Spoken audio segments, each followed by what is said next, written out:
नमस्कार, प्रणाम।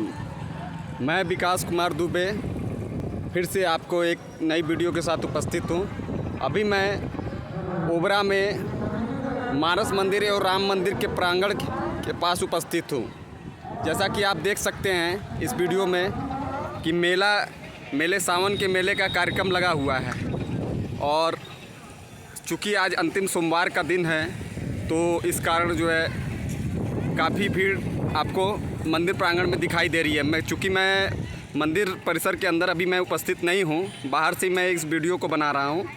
और जैसा कि आप देख सकते हैं काफ़ी अच्छा मेला लगा हुआ है और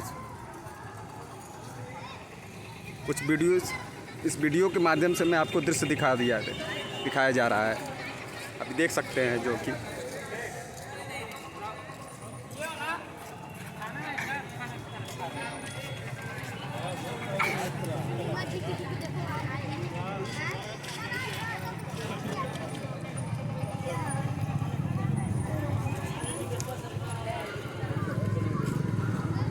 शासन प्रशासन भी चारों तरफ काफ़ी मुस्तैद है, आपको जैसा कि दिखाई दे रहा होगा।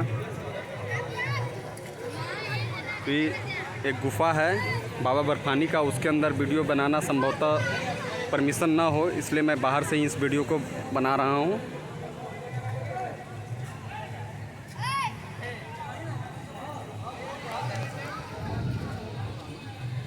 काफ़ी अच्छा नज़ारा, मन विभोर हो गया, बहुत ही अद्भुत। चलिए मिलते हैं आपसे अगले वीडियो में, तब तक धन्यवाद।